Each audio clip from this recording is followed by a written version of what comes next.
Warahmatullahi wabarakatuh. Waalaikumsalam warahmatullahi wabarakatuh. Ya, saya di sini sebagai moderator dadakan ya, karena beberapa menit sebelum acara dimulai, Mas Hasbi mengabarkan kalau Qadarullah moderator sebelumnya yang sudah direncanakan sakit, sehingga saya mengajukan diri untuk ingin ikut berdiskusi ya dengan Mas Adi dan juga bapak-bapak yang lainnya.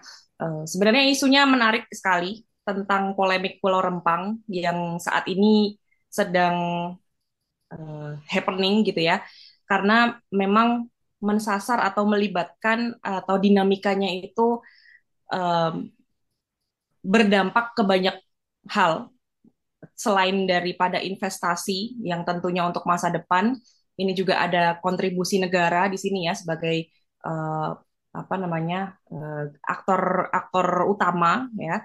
Terus kemudian ada juga dinamika di tragedi sosial yang terjadi di uh, apa namanya di Pulau Rempang ini.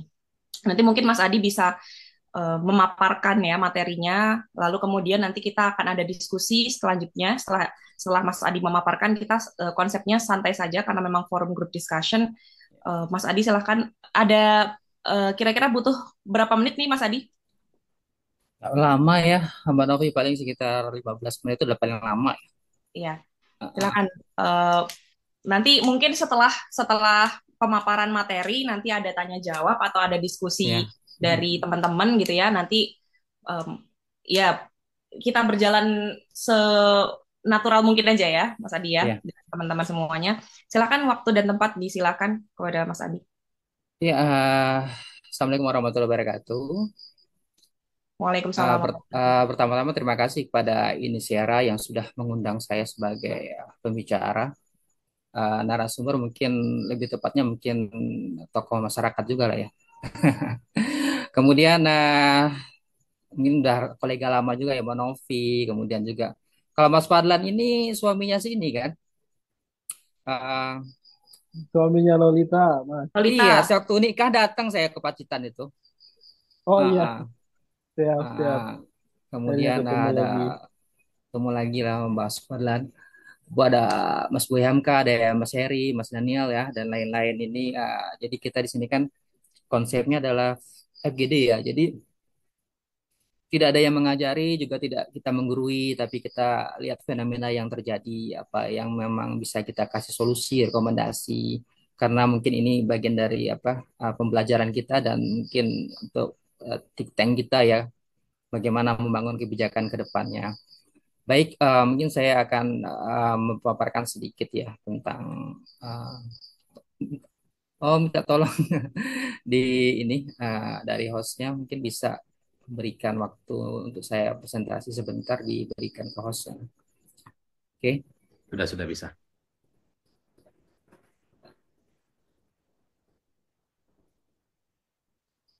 Oke, sudah nampak ya kawan-kawan sekalian ya.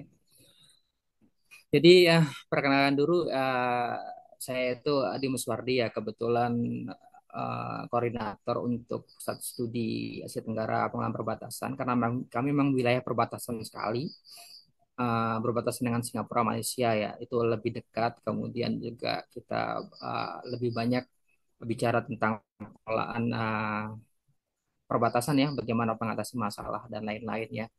Kemudian saya juga pengajar juga di hubungan internasional di Universitas Maritim Raja Ali Haji, kemudian juga konsultan, kan kebetulan juga konsultan BP juga yang menjadi badan otorita untuk pengelolaan wilayah Rempang. Jadi banyak yang bisa saya lakukan untuk wilayah ini ya, Kepulauan Riau ini.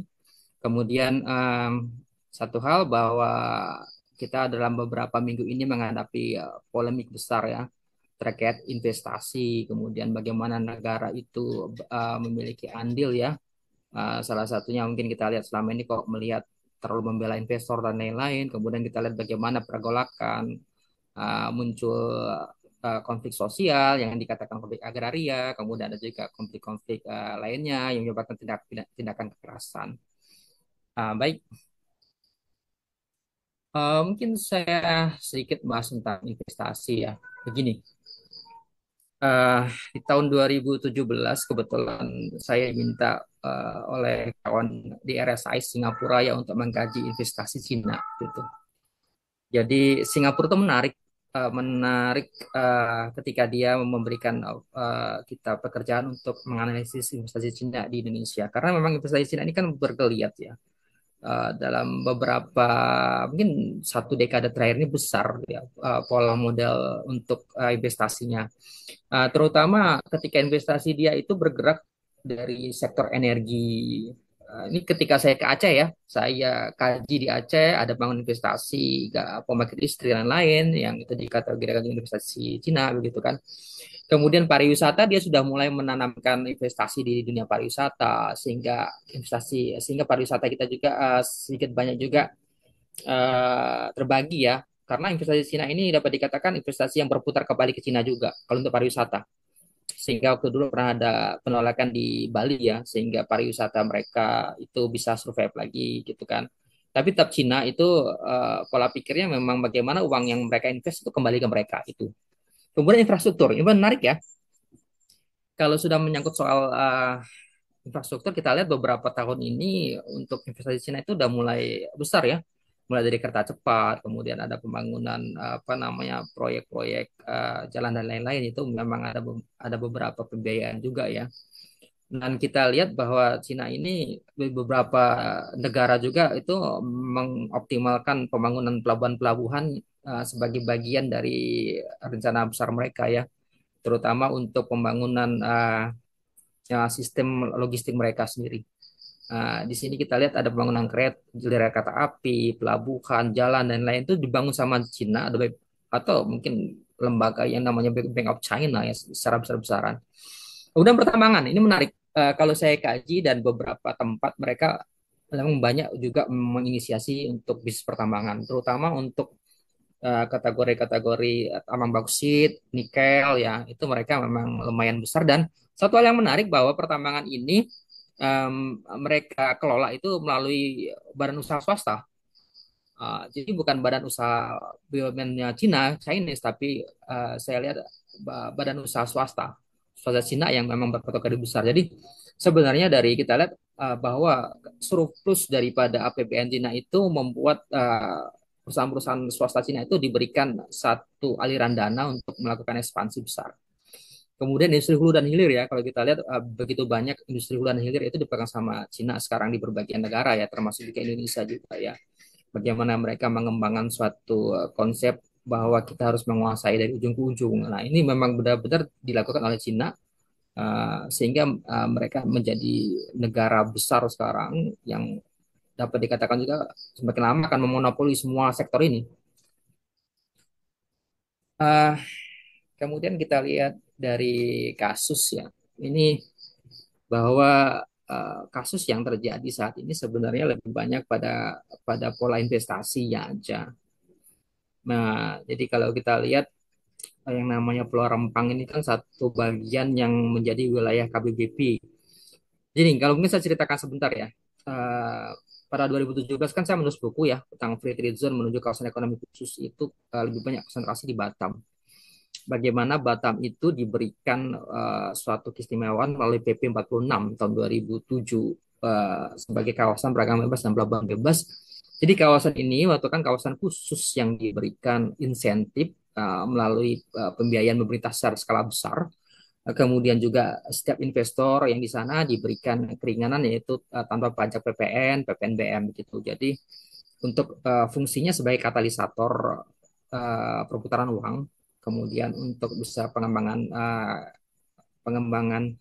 teknologi, kemudian SDM dan lain-lain itu ada fungsi-fungsi yang sudah menjadi teoretikal dari free trade zone ya.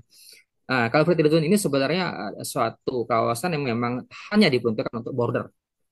Jadi wilayah perbatasan kita itu dibangun melalui fungsi dan formulasi dari free trade zone sendiri itu. Dan kebetulan dilihat dari PP-nya sendiri bahwa Pulau Rempang itu masuk ke dalam wilayah Free Trade Zone atau KBBP-nya Batam. Jadi secara otomatis itu dikelola dan dipegang secara penuh oleh otoritas PP Batam ya. Nah, itu sudah mutlak. Jadi sebenarnya gini, eh, ketika saya menjadi konsultan di Batam, saya melihat ada beberapa wilayah yang memang tidak masuk ke dalam wilayah mereka. Misalnya Kecamatan Belakang Padang, kemudian juga saya lupa satu lagi. Tapi yang jelas ada dua kecamatan. Dia punya 12 kecamatan. Ada dua kecamatan itu yang bukan menjadi bagian dari wilayah KBBP. Bulang. Kecamatan Bulang dan Kecamatan Belakang Padang itu dia tidak menjadi bagian KBBP. Jadi 12 kecamatan, 10 jadi wilayah KBBP, wilayah free trade zone, 2 tidak. Dan Rempang itu masuk. Artinya wilayah ini sudah menjadi bagian daripada otoritas BPP Batam sendiri. Nah, itu. Mungkin kita akan bicara soal teoretikal dulu ya. Bagaimana ini berapa kali memang kita mengkaji sendiri tentang bagaimana membangun wilayah dari pinggiran ya. Walaupun kita lihat sebenarnya dari Pak Jokowi sendiri ada yang berbeda juga apa yang diceritakan Pak Jokowi bangun daerah pinggiran ternyata pusat Jawa dan lain-lain itu konsentrasinya disamakan gitu. Jadi pemerataan pertumbuhan ekonomi juga tidak terjadi juga secara optimal di eranya Jokowi saat ini malahan. Nah, kemudian dari pembangunan yang kita lihat di sini bahwa ada economy based theory ya, ekspor barang komoditas, ada stable theory industri berorientasi ekspor, kemudian ada sektor teori yang di sini. Nah, growth theory ini industri dasar teorinya. Bagaimana pengembangan industri untuk mendorong pertumbuhan ekonomi di daerah. Nah, ini menjadi poin penting. Kenapa? Karena memang kita lihat kerangka besar untuk ke depan memang industri gitu kan. Dan untuk wilayah Kepulauan Riau secara provinsi ya, itu Batam itu megang megang udah hampir 60% PDRB daripada wilayah provinsi ini dengan sektor terbesar adalah sektor industri yang terbagi dari sektor manufaktur dan sektor manufaktur dan sektor elektronik. Nah, jadi dia di industri memang memang spesial industri. Kemudian yang ketiga itu ada industri shipyard atau galangan kapal. Jadi memang besar sekali perputaran dari industri sehingga poin pentingnya wilayah-wilayah seperti ini memang ya udah otomatis lah masalah kita bangun industri saja selesai semua. Nah, karena apa? Karena memang tadi teori aglomerasi tadi kedekatan dengan Singapura, kedekatan dengan Malaysia, jadi dengan Selat Malaka, jadi begitu besarnya geostrategis yang muncul di wilayah ini sehingga ini ada wilayah yang sangat strategis. Di sisi lain, wilayah ini ada kedekatan bahan baku yang berasal dari nasional kita ya, sehingga bisa menopang apa, menopang yang namanya mesin-mesin industri yang ada. Nah, kemudian di sini kita lihat, kita bahas teori satu kali lagi, bahwa kawasan pengembangan itu, sekali lagi, ini menurut GAN ini yang kita kaji, bahwa tidak mengganggu upaya pelestarian daya dukung sumber daya, kemudian melestarikan budaya lokal dalam kerangka upaya perlindungan pemanfaatan dan pengembangan sumber daya alam, meningkatkan pendapatan dan kesejahteraan sosial. Jadi, inti daripada pengembangan itu ya nggak akan jauh dari pendapatan dan kesejahteraan sosial. Jadi adanya social justice itu penting sekali di wilayah-wilayah pengembangan itu. Dan Batam itu memang membutuhkan wilayah pengembangan karena memang selama ini dia tersentralisis di wilayah Pulau Batam. Jadi dia harus punya wilayah titik-titik pengembangan baru lagi, yaitu wilayah yang Rempang Galang itu bisa menjadi titik lokasi wilayah multiplier effect lagi atau wilayah-wilayah pengembangan berikutnya. Ini sudah dirancang sebenarnya dari banyak kurun waktu ya, bahwa mungkin teori Habibie tentang balon-balon besar ya, teori Habibie dulu kan pernah gitu. Satu titik lokasi misalnya sudah besar, bulat, maka dia membutuhkan balon-balon berikutnya yaitu pulau-pulau di sekitarnya itu. Nah, kemudian ini satu yang menarik ya. Em, Kalau bicara soal Rempang ini kan kita bicara soal base siapa sih sebenarnya yang memberikan atau memiliki kuasa paling besar ya di wilayah ini ya. Satu hal yang pasti bahwa eh, ini akan lepas daripada proyek-proyek raksasa besar nasional ya. Karena kita lihat, kita tahu eh, yang namanya proyek-proyek strategis nasional itu kan dibiayai lebih banyak untuk dari APBN ya. Bahwa anggaran kita memang terbagi ya, yang namanya capital expenditure kita terbagi, yaitu belanja rutin, kemudian ada lagi belanja investasi, ada belanja untuk keadaan darurat atau emergensi, ada tiga penghabis anggaran kita. Dan kalau dengan masuknya sebagai wilayah PSN atau posisi sebagai program strategis nasional, otomatis belanja untuk investasi sangat besar. Makanya dimasukkan ke dalam regulasi nomor 7 2023 bagaimana wilayah ini dimasukkan sebagai PSN. Tapi PSN ini menarik ya, nanti kita akan bahas di slide berikutnya. Kemudian yang satu hal lagi, pemerintah Indonesia ini diberikan target untuk bisa merelokasi masyarakat ini di akhir September. Jadi benar-benar uh, ditekan habis ya. Jadi kita tahu ya ketika Pak Jokowi itu balik dari Cina bulan akhir Juli, ada komitmen yang harus dilaksanakan, termasuk salah satunya adalah untuk mengafirmasi daripada keinginan perusahaan Cina ya. Dan di sini salah satunya adalah perusahaan yang namanya perusahaan Sinjin Group Investment ya, bahwa mereka itu punya relasi hubungan dengan PT Max. PT Max ini adalah anak dari grupnya Arta Graha, punya Pak Tommy ya, yang sudah memiliki lisensi atau memiliki kontrak dari tahun 2004 untuk pengembangan wilayah Rempang, sehingga dia punya apa namanya dasar hukum untuk pengelolaan lahan ya. Itu sudah menjadi bagian. Cuma kita kurang pahamnya kenapa dari konsepnya dari eco green, eco wisata, mungkin tiba-tiba muncul pabrik gelas, pabrik kaca ya, itu kan jadi hal yang agak berbeda ketika saya pikir ya. Kita kan bicara soal industri ramah lingkungan, tiba-tiba muncul industri kaca yang memiliki tingkat polusi yang tinggi. Dan itu menjadi bagian hak tawar agar masyarakat segera dipindahkan dari sana. Kemudian untuk analisis kita lihat bagaimana isu puncak konfliknya apa sih di sini. Kemudian kelompok-kelompok yang terlibat, siapa saja. Kemudian respon pemerintah pusat, badan otorita ini, kemudian pemerintah daerah, kemudian dampak terhadap investor.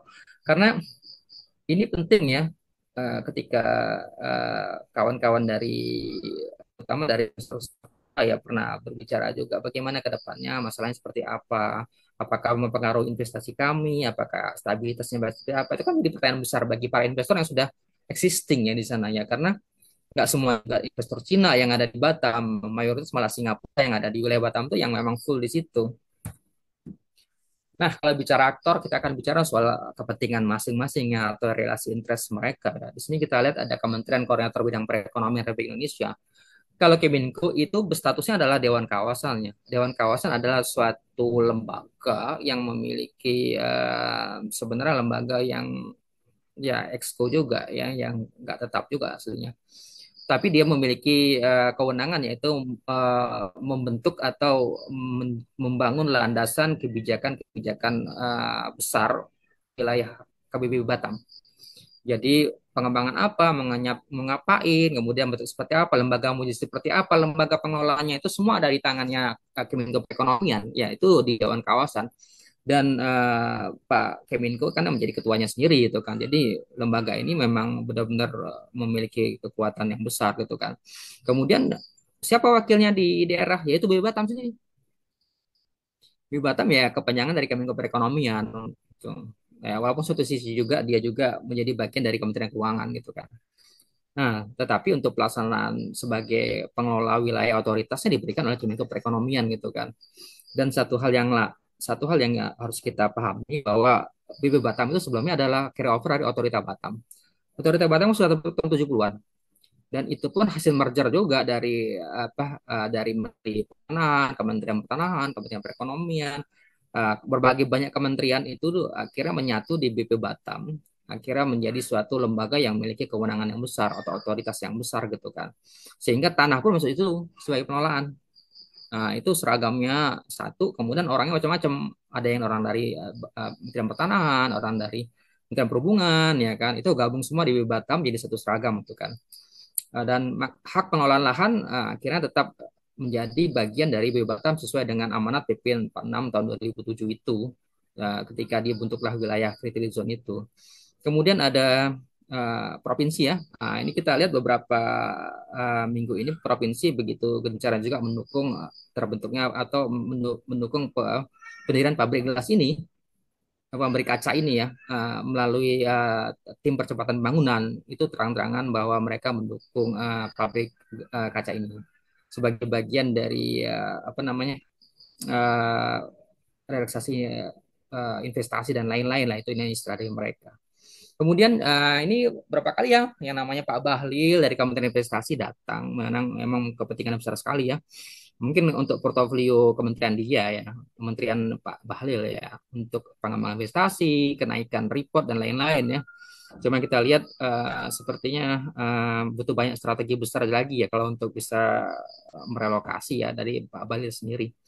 Kemudian ada Arta Graha Group ya, itu punya Pak Tommy yang dari yaitu bapaknya punya anak yang namanya PT Mac itu ya. Dan ini ada Sinying Glass Holding ya, memang dia sudah menuntut untuk mendirikan pabrik kaca terbesar kedua di dunia ya. Jadi minta sekitar 17.000 hektar dan lain-lain, minta fasilitas dan lain-lain. Nah, itu harus diafirmasi karena sudah merupakan mungkin bagian agreement dari Arta Graha Group ya. Kemudian kita lihat di sini ada kelompok-kelompok aktor yang lain yang menantang adanya relokasi dan lain-lain ya. Ini terutama dari aliansi Melayu ya, kelompok Melayu. Kemudian juga dari Muhammadiyah kita lihat kemarin, kemudian juga dari NU, dari beberapa aliansi, lembaga adat Melayu dan lain-lain, yaitu berusaha bagaimana caranya agar relokasi tidak terjadi, kemudian bagaimana bicara tentang kooperatif dan lain-lain gitu. Itu memang usaha untuk mendamaikan atau mengurangi suhu yang tensinya saat ini sedang meningkat ya. Kemudian kita bahas PSN ya, kok ini yang jadi masalah gitu kan? Karena kita lihat tahu suatu kawasan itu yang kalau sudah kawasan strategis nasional itu udah posisinya memang pusat yang pegang kendali. Apalagi PSN. Kalau PSN tuh memang kita bicara udah nggak bisa ngapa-ngapain lah, namanya PSN kan udah ke program strategi nasional harus ikut lah kata pemerintah pusat kan, begitu nih ceritanya kan. Kalau ada pemerintah pusat udah nutup pakai regulasi seperti itu, tapi kita juga bisa mengkritis juga kriteria mereka gitu kan, kok landasannya apa gitu kan. Nah, tiba-tiba muncul PSN, apakah ini bottom to apa top to bottom gitu kan. Apakah pembangunan selama ini hanya dari pusat saja, tidak ada sorot dari bawah gitu kan, tidak ada dari bawah gitu kan. Saya juga pernah tanya juga langsung ke Bappenas ini kan, cerita ini kan, kata Bappenas sudah dilibatkan orang bawah, tapi kita nggak tahu kenapa terjadi banyak hal gitu kan, terutama juga peristiwa di Air Bangi di Sumatera Barat gitu kan, penentangan untuk kasus-kasus seperti ini muncul. Nah kita lihat di sini sebenarnya Rempang itu wilayahnya wilayah lebih banyak lahan hijau ya, wilayah hijau yang kemudian kata Pak Jokowi mau ditorakan, mau diputihkan, kemudian untuk investasi industri dan lain-lain mau dirubah jadi mengafirmasi investor gitu kan. Kemudian di sini ada beberapa kajian strategis ya. Katanya kajian strategis namanya PSN itu dia memiliki keterikatan dengan sektor infrastruktur, kemudian keragaman distribusi antar pulau gitu kan. Ini banyak banyak kriteria yang dibangun sama pusat sendiri gitu kan. Kemudian ada kriteria operasional gitu kan. Proyek-proyek usulan baru memiliki kajian, harus memiliki kajian prastudi kelayakan. Dan pertanyaan kita, ada nggak studi kelayakan sosiologisnya Mancus itu, ya kan? Kita lihat kok nggak ada kajian budaya, sosiologis, kajian kemasyarakatan gitu kan. Jadi sehingga di masyarakat ini terjadi penolakan seperti itu. Dan kita lihat ya, saya sendiri tidak mendapat yang namanya perata dari keputusan Menteri Perekonomian itu yang tentang perubahan PSN ini tahun terbaru 2023 ini, sudah cari-cari bahannya nggak muncul gitu kan. Apakah memang sengaja dipaksakan sebagai masuk PSN terbaru gitu kan. Tapi kita lihat di sini kan PSN 2016-2019 banyak sekali proyek-proyek yang dibangun oleh belanja investasi dari APBN sendiri gitu kan. Nah, jadi totalnya besar-besar memang gitu kan. Dan saya agak aneh, apakah tahun ini udah perubahan PSN terus menerus gitu kan. Ya kan, untuk akomodir mungkin ada relasi-relasi yang lain kita nggak tahu ya. Cuma banyak mega-mega proyek yang harus kita amati juga apakah efisien atau tidak, berjalan atau tidak, mungkin dan multiplier efeknya nyampe ke masyarakat. Ini penting soal PSN ini. Nah, kemudian muncul konflik nih, tiba-tiba muncul suatu apa namanya usaha ya untuk ini ya, ini dari beberapa berita yang saya kutip, 7.500 orang penduduk Rempang termasuk masyarakat adat tempatan dan 16 kampung Melayu tua yang dihuni oleh suku Melayu, suku orang laut dan suku orang darat dipaksa untuk meninggalkan ruang hidup mereka. Ya, jadi ini kan satu hal yang memang komunikasi bagaimana saya nggak tahu ceritanya dari Pak Bahlil. Kemudian dari ini tiba-tiba muncul pasukan gabungan dari TNI Polri dan lain-lain pasang patok juga di situ kan. Ya kita nggak tahu apa yang sebenarnya terjadi dengan kondisi di situ. Cuma kita lihat namanya Melayu ini kan berbeda. Melayu itu kan tidak bisa dikeraskan. Orang dikatakan Melayu itu apabila ini ya, Melayu itu sebenarnya bukan suku tapi lebih banyak ke culture atau budaya. Orang dikatakan Melayu itu apabila dia berbudaya Melayu, beragama Melayu, berbahasa Melayu. Itu bisa dikatakan Melayu. Nah, dan pendekatan terhadap orang Melayu itu beda. Pendekatannya itu lebih banyak pendekatan soft. Itu. Kalau semakin keras akan semakin keras. Nah, ini kondisinya saat ini. Dan kita lihat beberapa masalah yang namanya katanya penggusuran. Yang digusur itu namanya kampung tua. 16 titik. Nah, kalau kita lihat kampung tua ini adalah kampung yang menurut peraturan ditetapkan sebagai kampung tua dan sudah sebelum tahun 1970 dan itu kan menurut dari Alkisah sudah diakui gitu kan sebagai kampung tua. Makanya muncullah SK dari Wali Kota bahwa kecamatan uh, ada beberapa kecamatan di sini ada kecamatan Rempang KT dan Kecamatan Rempang dan Kecamatan Sembulang itu dijadikan bagian daripada Kampung Tua. Wilayah itu di Kampung Tua itu ada di SK Wali Kota tahun 2004. Dan ini menjadi dasar untuk masyarakat untuk menolak relokasi sendiri. Dan kalau kita lihat dari BB Batam sendiri ya, alasan proyek Pulau Rempang sebagai PSN, menyiapkan Pulau Rempang sebagai industri perdagangan dan lain-lain terintegrasi gitu kan, meningkatkan competitiveness, kemudian ada civil offer, membuka ratusan ribu pekerjaan untuk masyarakat Kepri sampai 2030. Nah, ini banyak yang memang menjadi alasan ya kalau dari BB Batam sendiri. Dan ini bagusan memang bagus-bagus ya, cuma kita kita sendiri ngelihat harusnya ada beberapa hal yang harus diyakinkan ke masyarakat sendiri gitu. Dan kita tanya sekarang strategi pemerintah itu apa, gitu kan? Kita juga bertanya-tanya saat ini, mau strategi seperti apa? Bolak-balik nih, apakah dengan ini fenomena yang terjadi yang di lapangan, mereka lakukan sosialisasi, mungkin bawa selebaran, ya kan? Kemudian pasang patok, yang sampai sekarang ribut gara-gara soal patok itu. Kemudian mengklaster status masyarakat ya. Ada masyarakat yang katanya sudah tinggal lama, tinggal baru, tinggal ini, sehingga perlakuan berbeda, yang dapat fasilitas itu yang sudah lama, dan lain-lain. Ini diklaster sama pemerintah ya. Kemudian ada pasukan gabungan, keamanan gabungan, TNI Polri, Batam dan lain-lain gitu kan. Kemudian membangun dialog. Cuma kita nggak tahu membangun dialog ini apakah secara merata atau memang hanya hero lokal saja yang dibangun dialog oleh pemerintah sendiri gitu kan. Uh, kita di sini beberapa temuan ya terkait bisnis dan ini. Uh, ini jadi kita lihat terkait dengan bisnis dan HAM, PSN disebut sebagai akan berdampak sangat buruk bagi masyarakat di Pulau Rempang, terutama masyarakat adat Melayu. Nah, ini menjadi poin penting ketika masyarakat sudah bicara tentang budaya, mereka jangan sampai tergeser gitu. Nah, kalau peran negara tentu saja kita akan bahas bagaimana tentang peran negara yang sesuai dengan pembukaan Undang-Undang 145 ya. Majukan kesejahteraan umum, mencerdaskan kehidupan bangsa, ini memang peran negara ini. Kemudian cara penyelesaiannya ini kita kita lihat di sini. Cara penyelesaian seperti apa? Kalau secara teoritis ada tiga sih, kooperatif, persuasif, atau koersif gitu kan. Kalau kooperatif stop lah, namanya kerjasama, saling bantu gitu kan. Masalahnya di mana gitu kan. Atau persuasif, tiba-tiba menunjukkan kekuatan dia gitu kan, bahwa pasukan apa, bahwa ya orang-orang yang memang memiliki power gitu kan, sehingga ini adalah kekuatan sehingga menyebabkan ketakutan gitu di tengah masyarakat gitu kan. Ini justru saya lihat malah persuasif malah muncul saat ini. Kemudian koersif. Nah, ini koersifnya kan lahir. Nah, apakah ada potensi? Karena apa? Potensi kekerasan pasti ada. Namanya konflik agraria, konflik tanah, apalagi rumah mereka mau digusur. Yang namanya potensi koersif ini pasti besar. Dan ini ke depannya bisa jadi malah koersif yang akan muncul. Karena pemerintah sendiri itu justru tidak menunjukkan konsistensi mereka gitu kan. Dan kalau bicara soal peran negara, kita akan bicara soal Presiden Jokowi sebagai pimpinan bangsa ini kan. Nah, ini statement beliau nih pada tanggal 13 September ya. Dan ini selalu saya ingatkan jangan justru menggunakan pendekatan represif. Ini kata beliau. Ada ganti rugi itu senang gitu kan di sini ya. Dan karena memang harga diberikan memang yang terbaik karena saya tekankan PSN ini tujuannya memberi manfaat untuk rakyat bukan justru membuat rakyat menderita. Ini catat dari pernyataan Presiden sendiri ya. Kita akan lihat ke depannya apakah seperti ini poin-poin dilaksanakan oleh bawahan-bawahan beliau di sini. Ini kita lihat ya bagaimana bagaimana BB Batam itu memberikan suatu promosi atau pengenalan sosialisasi keuntungannya apa sih datang apa dari lokasi gitu kan. banyak ya keuntungan dia menurutnya dari BUMN Batam sendiri. Misalnya diberikan rumah tipe 45, diberikan tanah 500 meter persegi, diberikan apa uang bulanan 1 juta gitu kan. Udah banyak hal, tapi ada hal yang lucu ya. Belum rumahnya belum dibangun.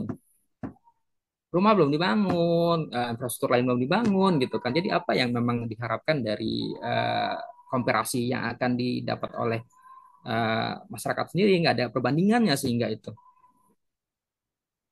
Kemudian realitas ini ya kita akan lihat kericuan-kericuan terjadi ya, pemasangan patok di Rempang juga ricu, bentrok warga dengan aparat di kantor BP Batam, lempar-lempar batu itu kan, hancur semua jadinya.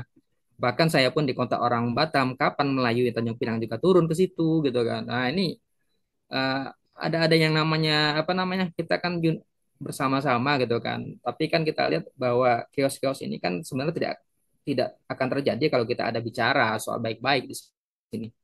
Kemudian belum ada pembangunan perumahan fasilitas tadi, kehadiran pasukan keamanan gabungan meresahkan. Kemudian dialog yang dibangun tidak ke akar rumput, mengundang partai nasional. Nah, ini yang terjadi saat ini. Dan mungkin ya bicara soal summary ya, kita akan bicara bahwa peluang untuk damai itu ada tapi kecil gitu kan. Asalkan kita tidak represif gitu kan pendekatannya kan. Kemudian memberikan suatu hal yang nyata gitu kan. Bangun dulu baru relokasi gitu kan tuh lihat juga gitu kan. Ini ada bangunannya nggak ada apa yang mau tempatin ya kan. Nah, ini poin penting. Nah, ini beberapa rekomendasi ya sementara ya dari saya ya. Ya bangun dulu, kemudian dialog lagi dan pendekatan lagi yang lebih soft lagi gitu kan. Kemudian PSN juga harus melalui kajian dari bawah. Proyek strategis nasional dimanapun juga harus ada namanya kajian dari bawah gitu. Nggak mungkin langsung top to bottom gitu kan. Ini di mana-mana juga bermasalah nantinya. Ini pasti ada yang namanya masalah agraria dan lain-lain gitu. Nah ini mungkin penutup saya dari saya tentang soal konflik ya. Bisa bicara soal kesejahteraan dan kapitalis. Mungkin ini bagian dari biasa teoretikal dari HI juga. Baik, mungkin ini dari saya sementara. Nanti kita bisa diskusikan sama-sama apa tadi Rempang, rekomendasi ke depan bagaimana. Dan mungkin kami juga di sini butuh juga pemikiran-pemikiran dari kawan-kawan sekalian. Uh, Baik, waktu dan tempat saya kembalikan ke Mbak Novi. Terima kasih. Baik, terima kasih Mas Adi paparannya ya. Menarik sekali sih, banyak yang bisa kita ambil dan terus kita mungkin diskusikan dengan teman-teman semuanya. Eh, ini tapi sebenarnya sebelumnya saya mungkin membuka diskusi terlebih dahulu. Untuk rencana PSN di Pulau Rempang ini kan sebetulnya Mas Adi sudah dari tahun 2004 ya. Saya tadi sempat baca-baca gitu. Itu betul dari tahun 2004 ya Mas Adi ya? 2004 itu sebenarnya itu adalah konsesi yang diberikan oleh pemerintah pusat ke PT MEK untuk mengelola Hmm. lahan, hak pengelolaan ya HPL jatuhnya sebagai wilayah pembangunan industri mereka kan di situ gitu kan. PSN-nya itu secara resmi 2023 ini malah justru masuk. Itu pun masuk ke dalam peraturan perubahan PSN yang untuk Rempang ini. Jadi yang saya pertanyakan tiap tahun ada perubahan PSN ini apa mengakomodir apa sih Kak tahu di sini kan. Cuma harus kita amati juga gitu kan dari panjang itu ya. Bagaimana proses PSN ini terbentuk. Nah, ini. Iya. Dan sebetulnya kan ketika negara melakukan apa ya investasi begitu ya kita katakan, itu kalau semisal ini tidak mengabaikan hak-hak penduduk atau hak-hak masyarakat itu kan sebetulnya masih bisa ditolerir begitu ya. Tapi di kasus Rempang ini sehingga sampai beberapa organisasi atau beberapa aktor turun tangan itu karena memang negara tidak hadir sebagai apa ya dalam tanda kutip itu malah jadi tokoh antagonisnya gitu loh di PSN Rempang ini. Iya. Jadi memang satu hal yang kita tanya itu kan memang kehadiran negara. Apakah negara ini itu menjadi bagian dari investor ya sehingga semua harus mengafirmasi kepentingan investor atau memang membela kepentingan masyarakat dalam hal ini ya masyarakat yang tinggal di kampung tua seperti itu walaupun platformnya pemerintah pusat yang datang ke wilayah kita ini adalah demi kesejahteraan masyarakat demi penyerapan tenaga kerja nanti ke depannya karena bicara soal masa depan mungkin kayak gitu tapi yang kita pikirkan apa yang terjadi pada hari ini kita makan apa tinggal mana itu kan paling penting. Nah, ini kesejahteraan di depan mata gitu kan. Kalau kesejahteraan yang ke depan 10 atau 20 tahun kemudian yang diciptakan oleh pemerintah pusat, ini kan kayak kita nggak tahu bicara soal utopia dan lain-lain ya. Tapi kenyataannya sekarang ini belum belum muncul Ya. gitu kan. Baik, mungkin saya membuka bagi teman-teman yang hadir di Zoom ini untuk memberikan tanggapan mungkin atau ya tanggapannya terhadap tadi paparan dari Mas Adi. Silakan.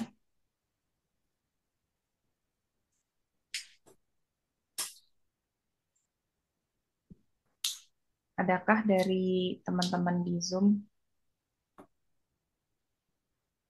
Saya yang mau, ya mau Mbak Rizka, Mbak Novi ya, silakan. Ya, Novi, Rizka juga nggak apa-apa. Silakan Mas Hasbi. Pak Novi. Makasih Pak Adi atas pemaparannya. Eh, saya cuma mencoba untuk melihat ya apa namanya yang terjadi sekarang dan apa namanya dan saya melihat bahwa ada kesan bukan kesan ya tapi ini kan menjelang 2024 ya dan mungkin bisa ini juga bisa jadi tolak ukur ya sejauh mana keberpihakan dari elit-elit politik kita terhadap kasus-kasus real yang terjadi di masyarakat gitu. Nah, apalagi kan beberapa waktu terakhir ini calon-calon presiden sudah mulai berjanji kan.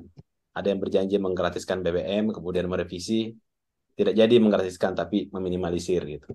Ada yang berjanji ngasih makan gratis, ada yang berjanji ini dan itu. Nah, kasus Rempang itu menjadi, kalau menurut saya menjadi ujian langsung gitu ya kepada para calon presiden ini gimana respon mereka dan sekarang nah, mereka nggak punya respon dan mereka nggak punya respon yang saya lihat saya tidak melihat ada respon itu ya termasuk dari partai-partai pengusung gitu mereka ada di pihak mana dan saya kira mereka akan susah untuk mengambil sikap karena eh, partai-partai pengusung dari calon presiden sekarang kan juga sebenarnya partai-partai koalisi dominannya adalah partai-partai koalisi dari rezim sekarang juga kan sekarang yang bertarung kan ya Nasdem, kemudian Gerindra dan PDIP, ya gitu. Mereka kan satu koalisi juga di pemerintahan sekarang. Yang saya kira juga kurang lebih kepentingan ekonomi politiknya juga pasti besar dalam konteks ini dan mereka juga tidak akan mungkin mengambil langkah yang kontras dengan pemerintah yang ada sekarang, apalagi sekarang masih masa pemerintahan Joko Widodo, gitu. Jadi, tapi ini menurut saya apa ya? Tapi menurut saya gini, untungnya adalah bahwa masyarakat Indonesia dan termasuk ormas-ormas itu mau bersatu untuk mengambil sikap. Nah, saya kira ini hal yang patut diapresiasi, misalnya NU Muhammadiyah mau bersuara begitu dan berada di pihak masyarakat yang memperjuangkan kepentingannya. Dan memang kalau menurut saya yang apa namanya di tengah kebisuan elit-elit politik baik dari kalangan partai politik termasuk dari kalangan legislatif dan eksekutif, saya kira memang yang harus kita dorong untuk memperjuangkan apa hal-hal seperti ini termasuk diskusi-diskusi yang produktif seperti ini adalah kalangan civil society, masyarakat, kalangan mahasiswa, kalangan dosen dan seterusnya. Biar ini bisa terus digelorakan karena uh, menurut saya agak susah juga ya pemerintah pemerintah sekarang kalau memang dalam kondisi seperti ini tuh menjadi agak susah mengambil sikap karena ini kan kabarnya apa PSN ini Rembang ini kan Rempang ya. Ini itu digenjot itu kan setelah Joko Widodo berkunjung ke Cina ya, ke Tiongkok bertemu dengan Xi Betul. Jinping. Nah, itu artinya bahwa mungkin sudah ada janji-janji, sudah ada mimpi-mimpi indah yang ditawarkan ke depan terhadap Tiongkok dan tapi sayangnya adalah ketika kembali ke Indonesia dan harus berhadapan dengan masyarakat Melayu gitu. Nah, dan saya kira akhirnya menjadi tidak semudah itu buat pemerintahan sekarang untuk mundur juga agak susah karena nanti akan bermasalah dengan Cina sebagai idaman sekarang yang menjadi tumpuan investasi Indonesia. Tapi di sisi yang lain harus berhadapan dengan rakyat. Nah ini sekaligus untuk bertanya ya kepada Pak Adi, bagaimana peluang-peluang ke depan nih? Apakah ada peluang untuk ber tadi kalau Pak Adi bilang ya bernegosiasi berkompromi. Apakah ada peluang seperti itu kira-kira di mana masyarakat Rempang itu bisa tetap mendapatkan hak historis mereka, kultural mereka di tanah Rempang, Dan di sisi yang lain investasi berjalan ataukah memang harus harus ini harus salah satunya? Apakah Rempang yang harus di masyarakat Rempang yang harus digusur dengan mengorbankan berbagai macam warisan-warisan budaya, sejarah dan seterusnya untuk investasi atau masyarakat Rempang yang harus mendapatkan hak mereka gitu. Apakah masing-masing harga mati dan tidak bisa kompromi atau masih bisa dikompromikan? Nah, itu sekaligus untuk pertanyaan untuk komentar saya. Makasih Mbak Novi. Ya, Eh, silakan Mas Adi. ya. Oh ya, terima kasih Mbak Novi. Oh, atau mau Sudah, mau ditanggepin dulu atau kita tanggepin dulu kali ya? oh, boleh, boleh. Saya ikut aja Mbak Novi gimana? Ya, sebentar ya Mas Ramadan. Ini dari tadi Mas Ramadan angkat tangan. Oke, siap. Tunggu, Saya ikut aja. Siap, siap. tunggu, tunggu Mas Adi memberi tanggapan dari pertanyaan Mas Hasbi dulu. Silakan Mas Adi. Eh, saya kira menarik ya kalau bicara soal partai-partai lokal, partai-partai mungkin bicara soal politik ya kalau di sini kan orang pasti ngaitin dengan 2024 ya. Dan saya ini sebenarnya ada tahun lalu juga diminta sama lembaga riset Singapura untuk menulis tentang apa pilkada gitu kan tahun depan juga pilkada. Kenapa Singapura uh, concern gitu terhadap politik wilayah Kepri gitu kan? Karena memang investasi terbesar kan di sini kan. Nah, itu. Dan saya juga kadang juga diundang sama kawan-kawan dari Singapura kan suruh tentang ya bagaimana relasi politik yang ada di wilayah Kepri gitu kan. Jadi kita lihat sebenarnya secara politis gitu kan kita lihat posisi sekarang terbelah antara yang memang mendukung sepenuhnya investasi dan yang memang ya menolak relokasi itu memang posisinya terbelah bahkan terbelah bukan kita saja kelompok-kelompok masyarakat juga terbelah saat ini dan elit-elit politik kita ini kan melihat secara pragmatis ya apa yang membutuhkan dia ke depannya kan kemudian juga menjauhi permasalahan yang besar gitu kan apalagi ini menyangkut investasi Cina yang memang digadang-gadang sebagai yang terbesar kedua di dunia gitu kan untuk pabrik kacanya gitu kan jadi kita lihat kok melempem gini kan namanya elit-elit lokal, elit politik, terutama nasional juga kan walaupun sudah pernah dibahas di komisi sendiri di DPRD kan gitu, DPR RI gitu kan. Apalagi kalau BB Batam sendiri masuk komisi 6 ya, mitra dari DPR RI ya. Jadi udah jelas bahwa memang DPR RI itu sebagai supervisi justru, supervisi lembaga BB Batam untuk apa saja masalah mereka kemudian apakah tindakan mereka itu memang sudah melampaui kewenangan mereka itu sudah supervisi dari DPR RI di Komisi 6. Jadi ada suatu apa namanya pengawasan justru dari DPR RI sendiri ya. Cuma kita lihat kenapa kok masalah ini justru atensi nasionalnya ke lembaga-lembaga yang apa namanya Muhammadiyah, NU gitu kan, lembaga-lembaga agama, lembaga adat budaya gitu kan, justru yang lebih concern terhadap masyarakat, terhadap masalah di sini gitu kan. Ya kenapa? Apa karena memang ini investasi dari Cina sehingga kita juga harus melihatnya sebagai ya mitra besar atau memang di sini sudah terkotak-kotak juga ada kepentingan-kepentingan dari interest pusat yang masuk di sini gitu kan kita kan harus mengkaji lebih dalam gitu kan dan kemudian ada pertanyaan keduanya Mbak Novi.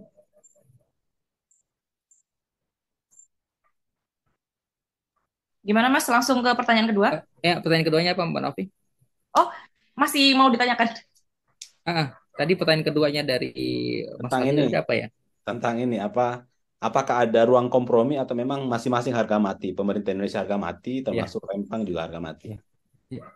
Jadi mungkin menarik ya ketika saya diminta menulis di Fulcrum media Singapura ya dalam minggu lalu ya. Salah satu pertanyaan terbesar mereka dari kawan yang dari Singapura, jadi dia bertanya ke saya, apakah peluang itu masih ada gitu kan?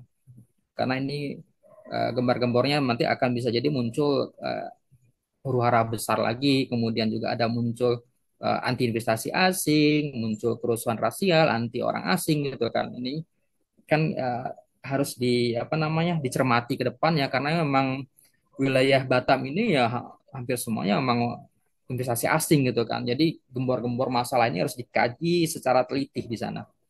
Dan saya jawab itu waktu itu memang juga ada di media Singapura bahwa itu kecil, peluang itu ada tapi kecil. Karena apa? Karena Pendekatan yang dibangun ini bukan pendekatan yang memang kooperatif, tapi lebih banyak persuasif dan mendekati koersif, jadi mendekati represif gitu kan. Dan kalau kita terus pelaksana negosiasi seperti ini, itu peluangnya sama-sama kecil dan kita akan berhadapan dengan masyarakat sendiri gitu kan, terus-terusan gitu kan. Apalagi kita lihat untuk jangka waktu pengosongan itu di akhir bulan ini harus kosong. Dan tekniknya seperti apa yang harus dilakukan pusat? Apakah Pak Bahlil terus-terusan nginep di situ? Nginep di Batam gitu kan? Bawa menteri-menteri, Pak ATR, BPN, menteri ini, menteri itu gitu kan? Sementara tadi masyarakat Palu kan melihat sendiri. Selebaran ini, ditawarin apa? Rumah, rumah apa? Tipe 45. Rumahnya mana? Belum dibangun. Habis itu masyarakat ini kan rata nelayan. Hidup dari situ, laut. Jauh nggak? Jauh dari budidaya perikanan. Nah sekarang yang dibutuhkan masyarakat perikanan apa? Pelabuhan ikan, pelabuhan perikanan. Ada nggak? Belum juga dibangun gitu kan. Rumah belum dibangun. Untuk mantap pencarian mereka itu yaitu pelabuhan perikanan juga belum ada gitu kan. Jadi bangun dulu lah infrastruktur yang memang mereka butuhkan seperti ini. Kalau mau bangun peluang ya, dinegosiasi apa dengan ada yang sudah dilihat mata gitu kan. Tapi kalau sekarang, apalagi kita lihat itu sudah mulai turun lagi misalnya ke lapangan ya kan. Kita lihat negosiasi-negosiasi yang mental-mental juga gitu kan. Dan itu saya lihat ke depan kalau memang pemerintah juga nggak konsisten dengan apa yang dia rencanakan membangun ABC itu tidak terrealisasi tiba-tiba relokasi gitu kan masyarakat relokasi di mana itu peluang tidak ada sama sekali dan ingat masyarakat kita ini masyarakat yang memang kalau dikeraskan tambah keras juga bisa nah ini dan satu hal lagi ya jangan jangan anggap remeh juga orang-orang yang memang di bawah gitu kan yang nggak ngerti investasi dan lain-lain gitu kan justru ini harus dirangkul gitu dan ini adalah kesempatan gitu kan kita kita lihat tahun-tahun politik ke depan kita nggak tahu ya namanya yang terjadi gitu. Baik Mbak Nopi. Ya, terima kasih. Eh, Selanjutnya Mas Ramadan mungkin bisa kita tampung dulu kali ya. Ada tiga penanya ini, Mas Ramadan, Mas Langlang, sama Mas Muhammad. Oke, terima Silahkan. kasih Mbak Novi, Pak Adi, selamat malam. Selamat Sebelumnya, malam Mas Ramadan.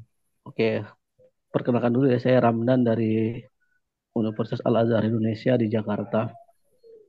Tadi kajian yang sangat menarik ya. Saya sebetulnya ada dua hal, ya satu pertanyaan, satu tanggapan, tapi pertanyaannya sudah mirip dengan yang disampaikan oleh Pak Ketua dan sudah dijawab juga oleh Pak Adi.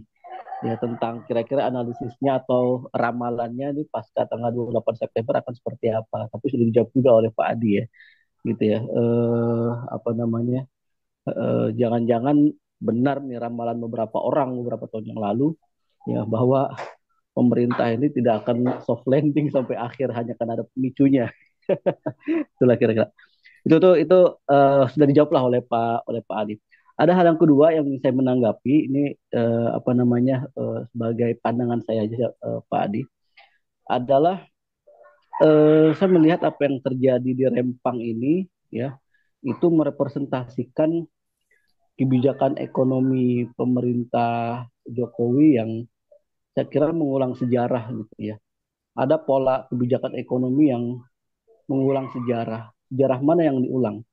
Tadi siang saya lagi iseng-iseng lagi mengedit jurnal, kemudian terbuka beberapa jurnal tentang perspektif kebijakan ekonomi dan shopping dari tahun 78, 79, 80-an lah gitu kira-kira.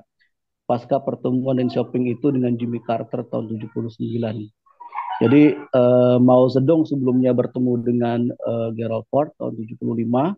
Kemudian pertemuan itu di follow up lagi oleh Deng Xiaoping di tahun 79, pertemuan dengan Jimmy Carter, Presiden Amerika.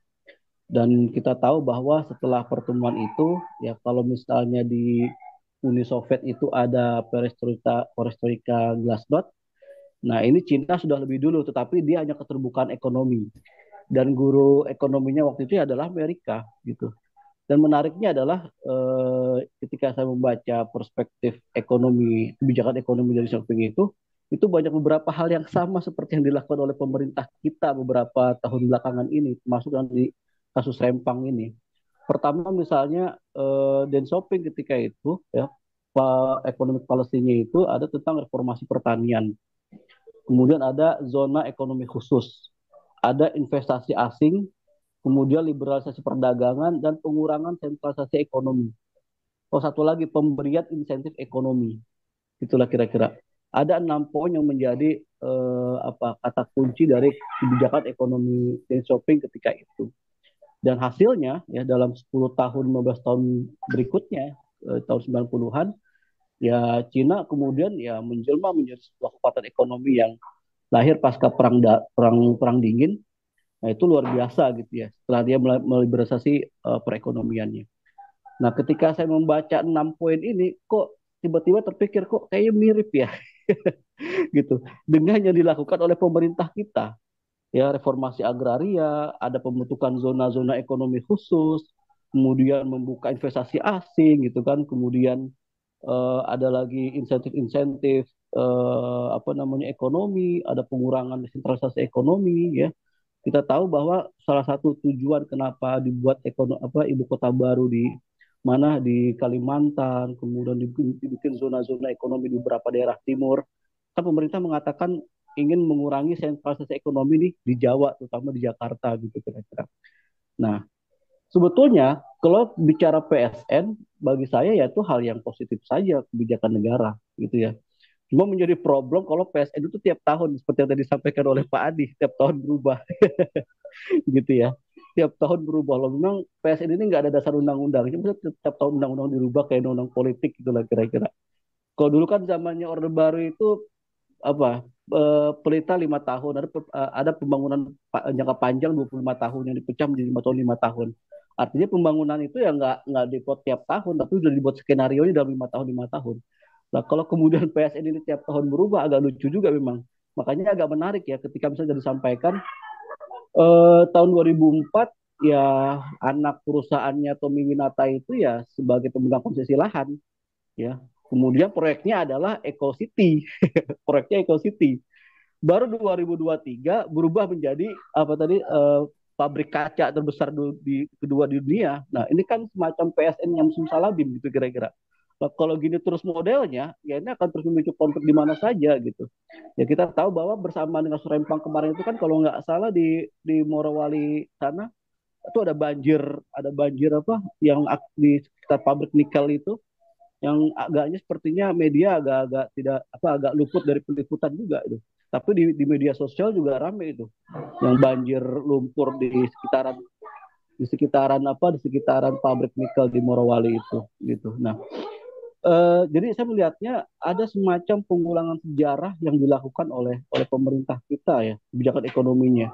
Kalau dulu kemudian Cina itu belajar dari Amerika untuk membangun ekonominya dengan 6 poin tadi, ya, investasi asing, mengurangi situasi ekonomi, ada zona-zona ekonomi khusus, ada insentif, kemudian ada reformasi agraria.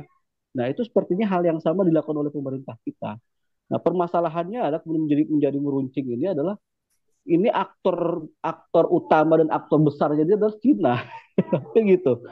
Bagi kita sih PSN-nya nggak masalah menurut saya pribadi ya, karena mendengarkan penjelasan dari pemerintah bahwa ini bisa membuka lapangan pekerjaan, menjadi segitiga ekonomi antara Batam, Kepulauan Riau segala macam bagus gitu.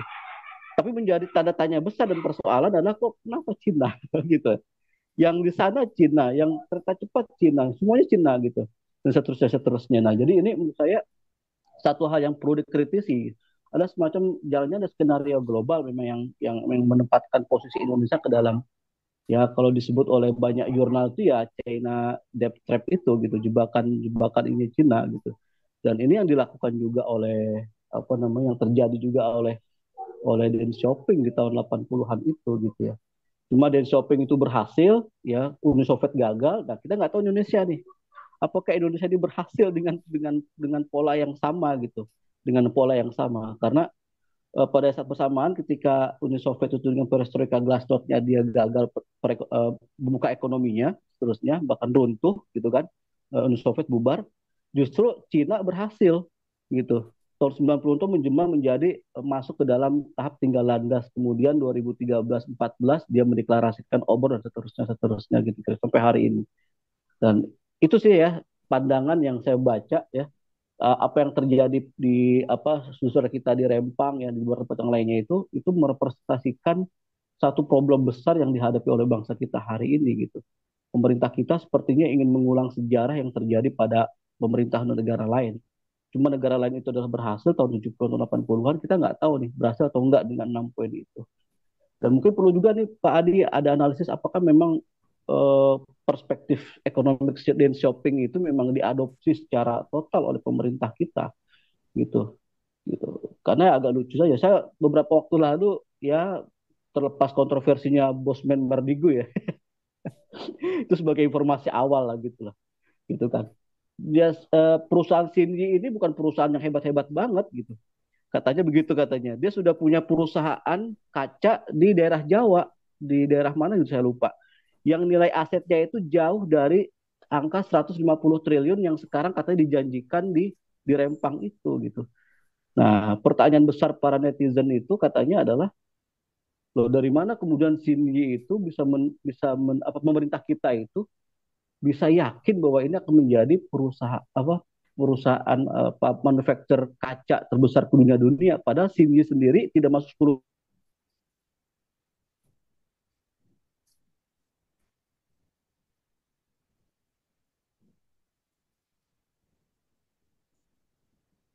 Loh, halo, Mas Ramdan? Ya sudah Mbak Novi, Ya, makasih. tadi sempat terputus ya. Ini berarti tanggapan Mas Ramdan aja ya terkait dengan apa paparan dari Mas Adi ya, karena tadi pertanyaannya ternyata sudah dijawab. Kita tunggu dulu nanti Mas Adi ada tanggapan atau tidak. Mungkin kita lanjut ke Langlang atau Mas Langlang atau Mas Muhammad dulu ini. Saya Kak. Singkat, singkat dan jelas ke pertanyaan atau tanggapan silakan Mas Langlang. Ada dua ya Kak. Yang pertama tanggapan, yang satunya lagi pertanyaan. Saya mulai dari tanggapan dulu ya. Kebetulan saya juga mengikuti kasus Rempang. Nah, dari situ saya mengambil hikmah ya, mengambil hikmah dari kasus itu dan mencoba untuk uh, berpikir ke masa depan. Artinya kalau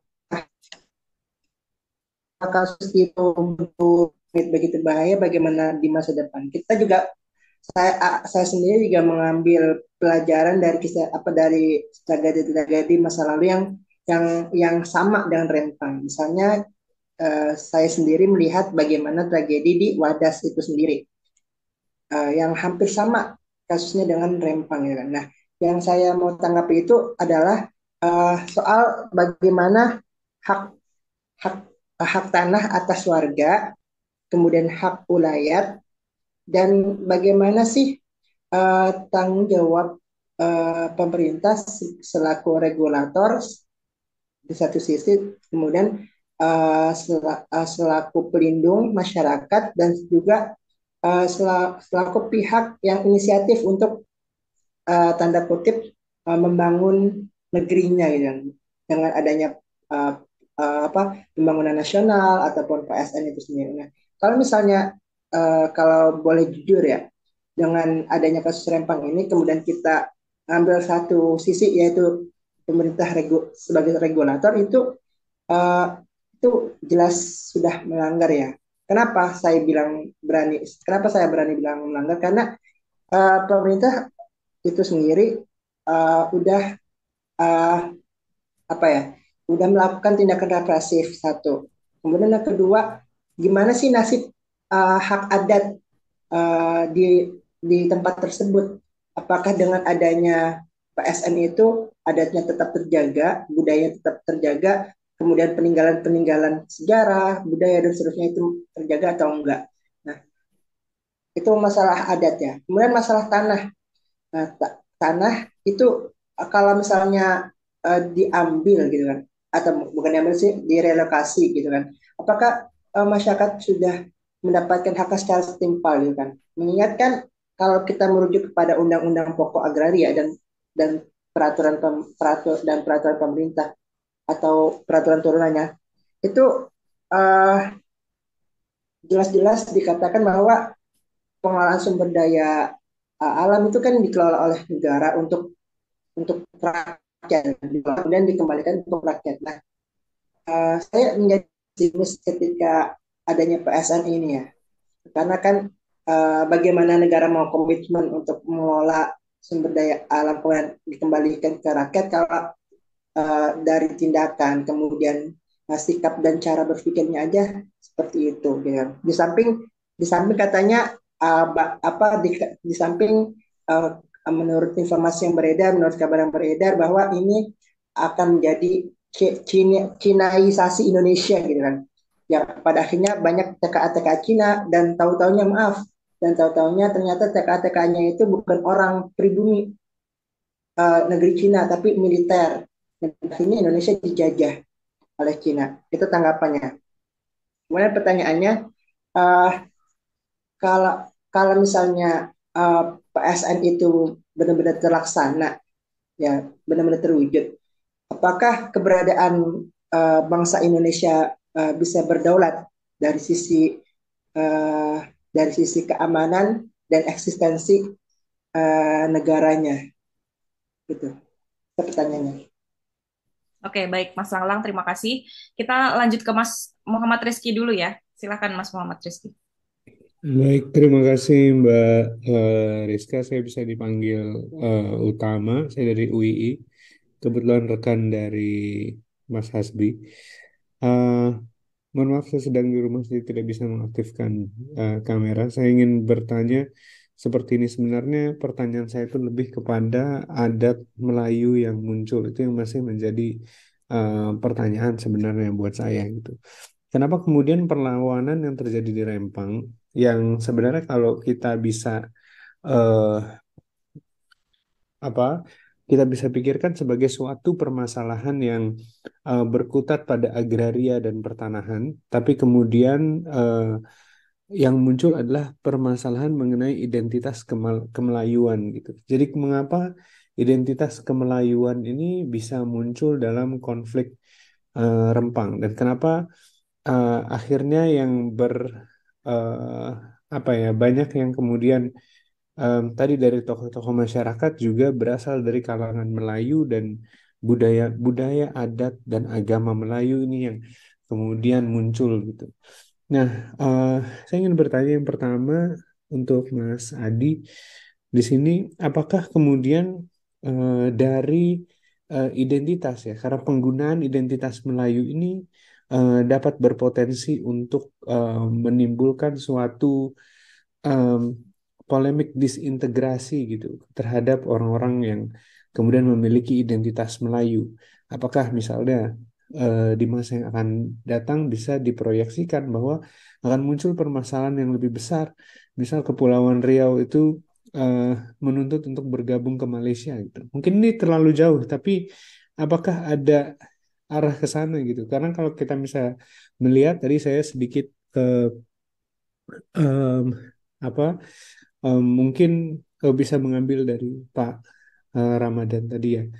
Jadi ini seperti ada sejarah yang berulang. Bagaimana kemudian di Uni Soviet dulu menganggap bahwa orang-orang Crimea Tatar itu sebagai ancaman dan kemudian melakukan relokasi. Tapi kan ini kan it's another story ya, bukan agraria, tapi lebih menganggap bahwa mereka adalah ancaman dan merelokasi mereka ke Uzbekistan gitu. Dan jadi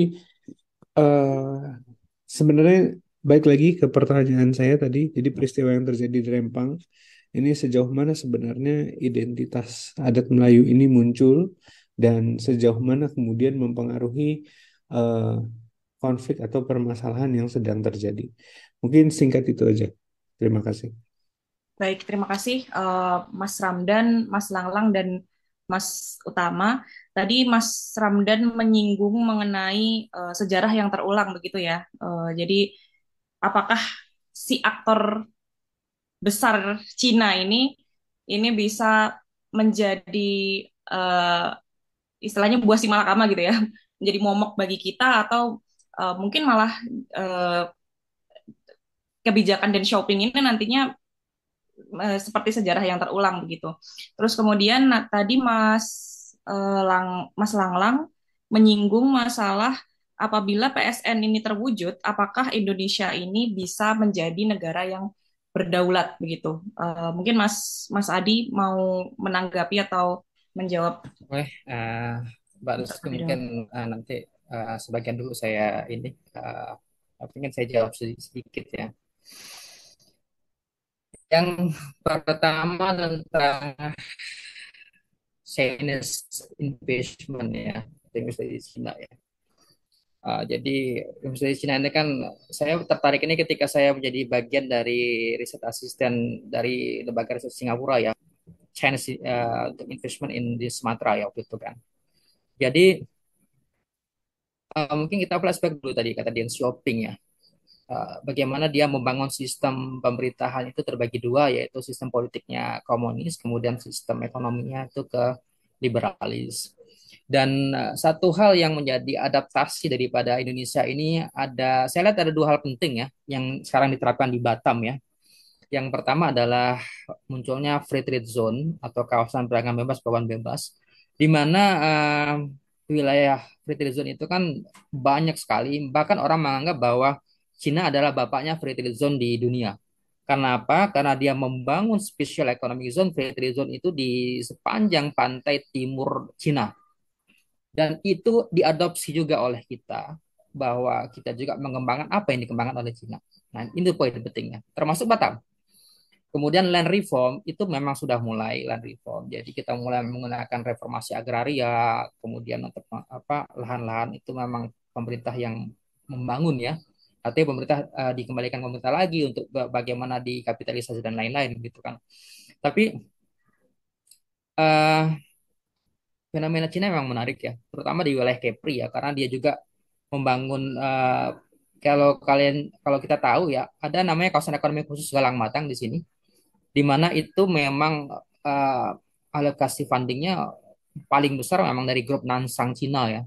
Nah, itu badan usaha swasta Cina besar sekali, dan grup usaha ini sebagai supplier dari pesawat Boeing, perusahaan-perusahaan besar dunia untuk konstruksi dan lain-lain gitu kan. Memang jadi supplier besar dunia. Dan itu dibangun di kita. Kemudian untuk para pekerjanya itu mayoritas memang Cina. Mungkin seribuan ya. Saya udah berapa kali masuk sana. Uh, Alasannya adalah karena memang peralatan-peralatan juga dari Cina, sehingga memang harus orang-orang Cina yang pegang semua, mungkin dikatakan hampir semua instalasi-instalasi mesin dan lain-lain memang Cina. Jadi jumlahnya banyak sekali, bisa seribuan itu memang dari Cina. Tapi saya dapat cerita juga dari kawan-kawan juga yang memang mengawasi uh, siapa namanya kawan-kawannya dari pemerintah ya, dari pemerintah daerah, bahwa sebenarnya ada kesepakatan juga dari Bank of China ya, bahwa investasi yang diberikan mereka, baik yang melalui ke perusahaan swasta atau BUMN mereka, itu harus satu paket dengan pekerja. Jadi mereka menginvest mesin, menginvestasi uang, kemudian juga harus pekerjaannya juga dari mereka. Jadi ada seperti itu yang memang kita lihat di lapangan seperti itu. Jadi jangan heran kalau memang mulai dari pekerja kasar sampai koki sampai pekerja yang semua yang di administrasi dan lain-lain itu memang Cina semua, banyak Cinanya gitu. Dan itu sudah kita maklumin gitu kan. Cuma masalahnya kita ini kan melihat feedbacknya apa ke masyarakat, itu poin paling penting. Cuma tadi memang betul kata Mas Ramdan, apakah kita mulai ke arah Cina? Iya, tadi ya, mulai dari paket-paket investasinya dibentuk mirip dengan Cina, kemudian cara pengelolaan dan lainnya itu mirip ya. Memang kita juga tidak bisa menutup mata kenapa Cina berkembang, mungkin kita juga mengadaptasi juga gitu kan, bagaimana kok bisa berkembang jadi negara raksasa, jadi ingin ditiru juga oleh kita gitu loh. Cuma kita tahu bahwa kita ada budaya kita yang berbeda dengan mereka itu. Kemudian tadi tanya apa Mbak Novi tadi yang kedua ya, dari Mas Langlang. Kedua dari Mas Langlang itu tadi, apabila PSN ini terwujud, apakah Indonesia masih bisa menjadi negara yang berdaulat begitu? Karena tadi balik lagi, yang aktor besarnya ini adalah Cina, mungkin di dalam Ya, investasi atau dalam berbagai hal gitu ya, di oke. kampung di Melayu ini, pada Ya, bangsa ya, Melayu ini. ya. Oke. Makasih Mbak Rafiq. Jadi, apakah kedaulatan kita atau sovereignty kita semakin tergerus oleh adanya PSN-PSN ini? Jadi, Gini, mungkin kalian cerita satu kasus ya di wilayah Kepulauan Riau, itu hampir 70% wilayah Kepri itu KSN. Jadi kawasan strategis nasional. Kalau sudah kawasan strategis nasional secara tata ruang atau zonasi itu merupakan kewenangan pusat. Pemerintah pusat mau ngapa-ngapainnya terserah. Dan ini 70% memang di Kepri itu dikontrol sama pusat. Dengan apa? Dengan penerapan KSN. Dalam KSN itu muncul PSN. Nah, muncul PSN yang namanya Proyek Strategis Nasional yang mengatasnamakan secara masyarakat dan lain-lain. Dibangunlah melalui belanja investasi dari PBN. Makanya pemerintah pusat benar-benar menggelontorkan uang besar ke PSN. Kemudian uh, selanjutnya itu tuh apa? Setelah dia belanja modal, belanja investasi di situ untuk narik investasi asing karena border. Maka dibentuklah wilayah-wilayah free trade zone tadi dengan formulasi untuk menarik investasi. Setelah belanja modal, infrastruktur bagus untuk menarik investasi asing. Kemudian apa? Di sini satu kawasan di mana investor tidak membayar PPN, tidak membayar pajak.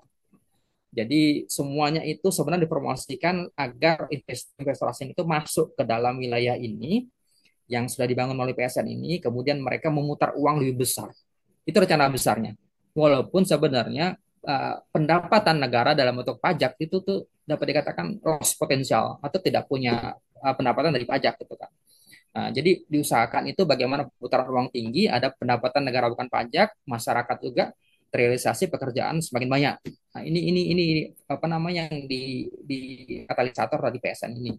Nah, kemudian kita lihat ruang kontrolnya seperti apa gitu kan. Ruang kontrol seperti apa? Ketika investor-investor asing masuk dalam satu wadah besar ini, mereka tidak bayar pajak, difokuskan untuk pemutaran uang. Apakah memang ada regulasi dirubah gitu kan? Dan harapan kita sebenarnya itu bagaimana agar terpenuhnya SDM-SDM lokal gitu kan.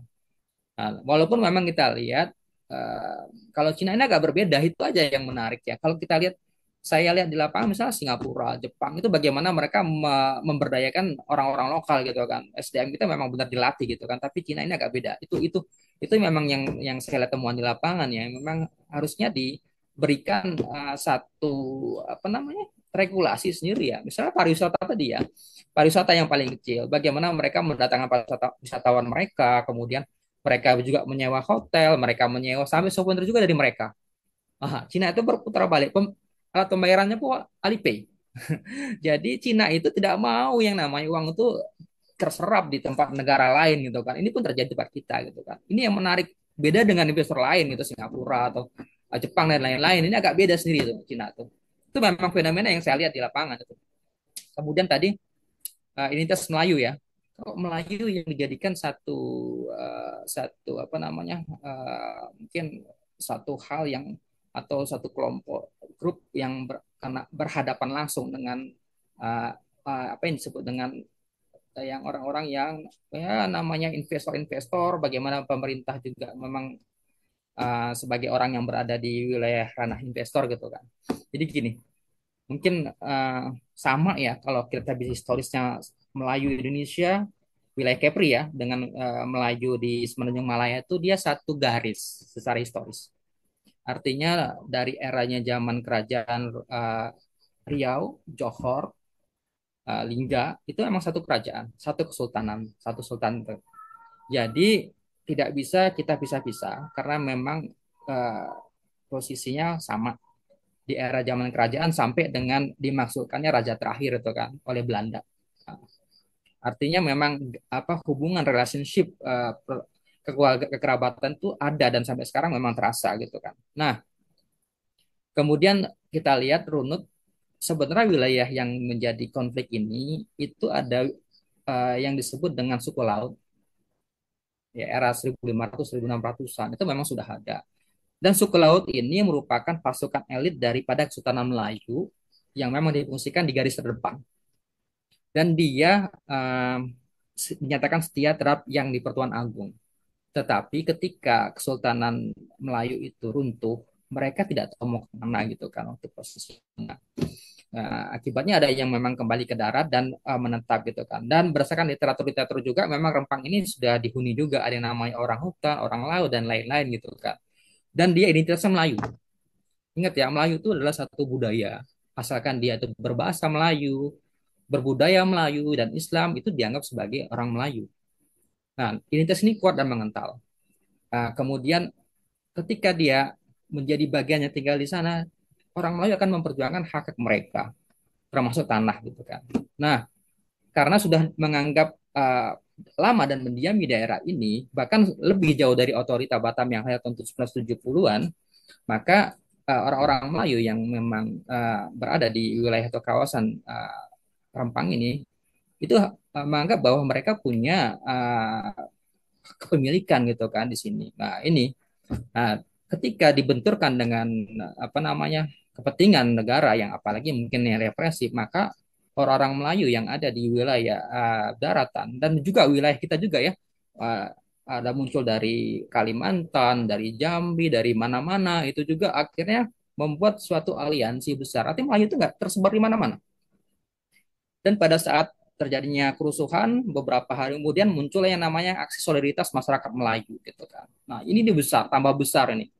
Kemudian apakah tadi ada referendum dan lain-lain gitu kan? Kalau dilihat saya lihat potensinya tidak nyampe ke referendum ya. Atau memang menyatu dengan Semenanjung Malaya gitu kan. Seperti misalnya ada agenda dari Kerajaan Johor untuk referendum gitu kan keluar dari Federasi Malaysia gitu kan. Nah, ini untuk yang kita lihat belum ada ya kan. Cuma untuk identitas ini, kemelayuan ini itu sangat kental. Artinya semakin direpresif, masyarakat Melayu dari berbagai tempat juga akan semakin kuat gitu kan. Dan ini yang memang harus dibenahi oleh pemerintah pusat sendiri bahwa uh, pelajari dulu lah sosiologis Melayu, baru melakukan yang namanya ya pendekatan kooperatif gitu kan. Dan itu yang paling penting. Mungkin itu dulu Mbak Novi. Iya, masih ada satu penanya lagi nih Mas Adi. Ini kita waktunya sampai jam setengah 10, 21.30. Pas mungkin Mas Daniel bisa singkat saja yang ditanyakan langsung, kemudian langsung ditanggapi Mas Adi. Silakan Mas Daniel. Eh, iya, terima kasih untuk kesempatannya, Mbak Rizky. Ya baik, Pak Adi ya sudah banyak sekali tadi yang disampaikan terkait dengan kasus Rempang ini. Namun kasus ini memang kemudian membuktikan posisi ya daripada negara dalam ya bersikap terhadap investasi asing itu sendiri seperti itu karena ini kan ditetapkan seperti yang Mas Adi tadi sampaikan itu di tahun ini di tahun 2023 dan mencuat kuat pasca kepulangan Jokowi di akhir Juni yang lalu. Nah ini kemudian menjadi tantangan sendiri ya bagi negara karena ya bagaimana kemudian negara itu mampu tampil sebagai sebuah instrumen yang memang kemudian melihat fungsinya sebagai instrumen yang melakukan pelindungan terhadap masyarakat karena ada kesan ya bahwasanya PSN Rempang ini sepertinya ya kalau bukan adanya intervensi tekanan daripada Cina terhadap Indonesia, faktor Indonesia sendiri yang kemudian melihat bahwa ini sebuah peluang besar yang harus kemudian diambil dan tidak boleh disia-siakan.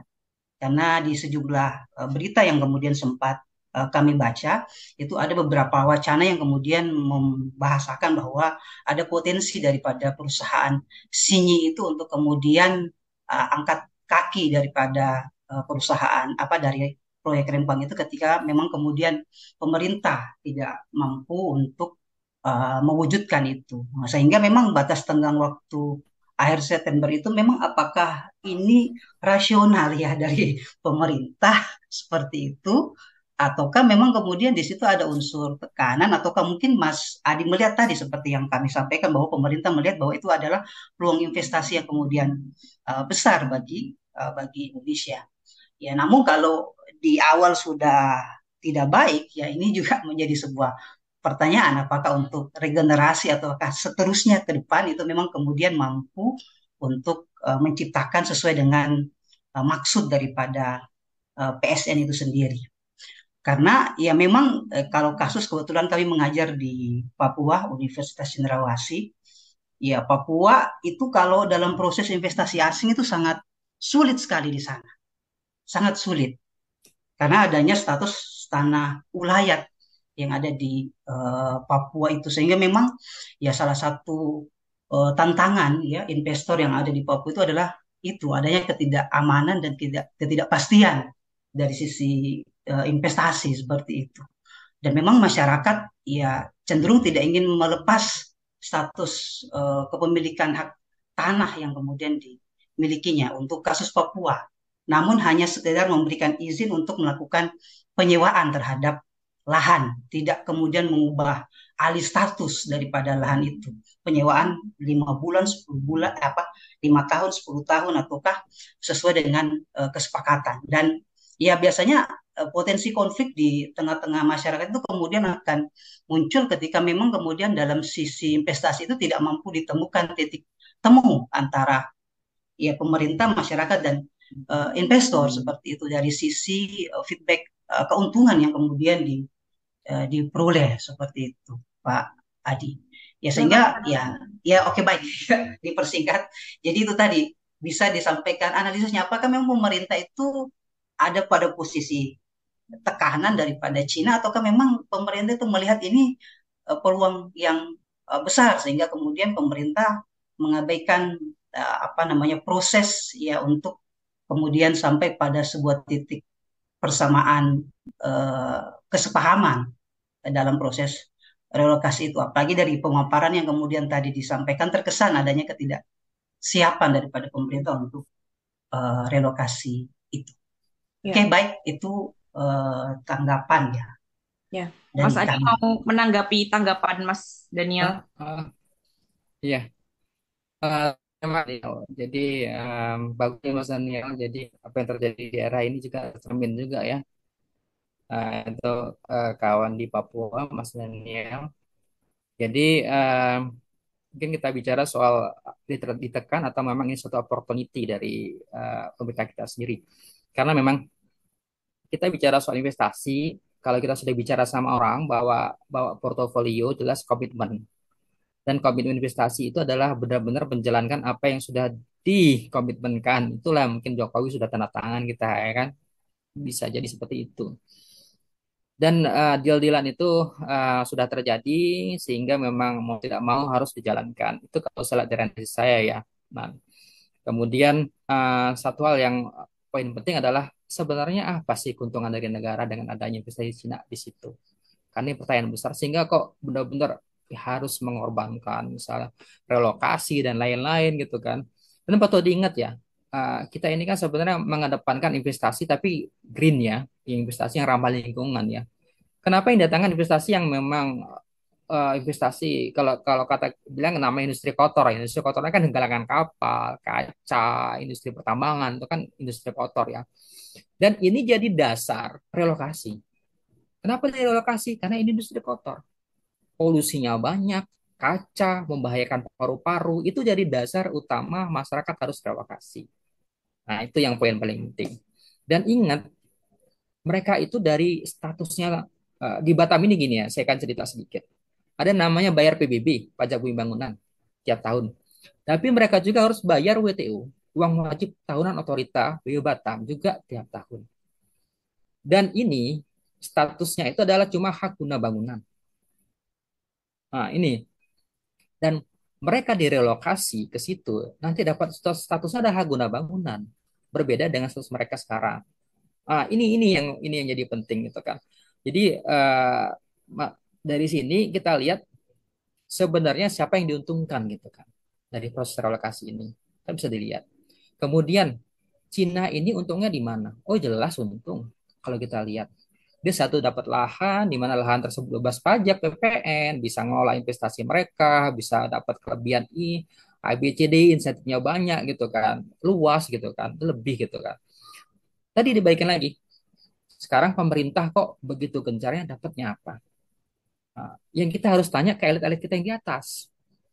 Nah, ada deal-dealan apa sehingga mereka kok benar-benar menekan yang di bawah, sehingga yang di bawah ini potang pancing seperti ini. Kasihan lah kalau kita lihat ya, ini bawah ini kan Ya, misalnya Bapak Kapolda, apa yang namanya orang-orang yang di bawah-bawah ini kan benar-benar harus hadapan langsung gitu kan. Nah, dan ini harus kita lihat dari tadi secara analisis tadi itu bahwa apa yang dilakukan oleh apa yang memang terjadi di Cina yang ketika Presiden Jokowi misalnya berjumpa di bulan Juli ya kan dengan pemerintah Cina itu apa yang terjadi gitu kan. Ya kan? Nah, dan saya lihat analisis sendiri dengan masuknya Cina ke dalam beberapa PSN proyek strategis nasional kita. Dan ini kita lihat apakah pembiayaan infrastruktur apa pembiayaan kita juga dari Cina. Ya kan dalam bentuk misalnya utang dan lain-lain harus dianalisis lagi. Kenapa kok kita sekarang ke Cina?